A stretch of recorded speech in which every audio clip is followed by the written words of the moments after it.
Hello दोस्तों, आज की क्लास में हम लोग इस क्वेश्चन को सॉल्व करेंगे। देखिए इसमें क्या लिखा गया है। इसमें लिखा गया है इतनी बड़ी सी संख्या और कहा गया है ये संख्या 72 से विभाज्य है। हमें बताना है 3x - 2y का मान बताना है। अच्छा, इतनी बड़ी सी संख्या लिखी गई है, क्या हम लोग इस क्वेश्चन का आंसर 72 का विभाजता नियम लगा करके दे सकते हैं? आप लोग कहेंगे जी नहीं, इसका आंसर हम लोग 72 का विभाजता नियम लगा करके नहीं दे सकते, क्योंकि हमें 72 का विभाजता नियम पता ही नहीं है।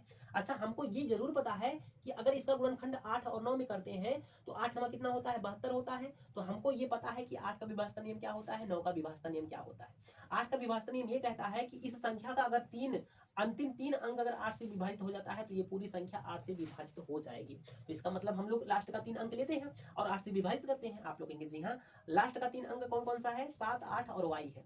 तो बताइए 8 9 72 होता है, 6 जाएगा। 6 अगर यहाँ से बचेगा तो 6 के आगे ऐसी कौन सी संख्या लगाएं जो 8 से विभाजित हो जाए। तो आप लोग कहेंगे 4 लगाएंगे ना, 8 8 64। इसका मतलब y का मान क्या रखना पड़ेगा, 4 रखना पड़ेगा।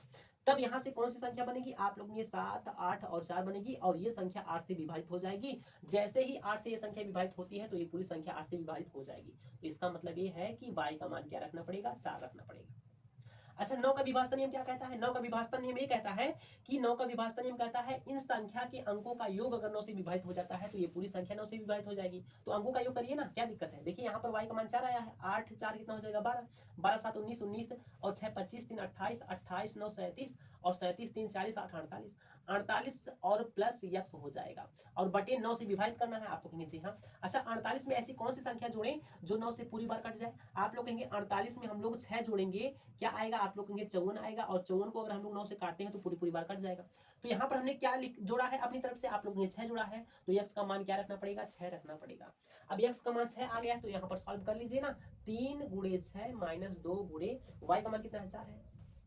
3 6 18 -2 4 8, घटा लीजिए कितना आएगा, 10। आंसर आ जाएगा 10। आंसर कितना आ जाएगा, 10 आ जाएगा।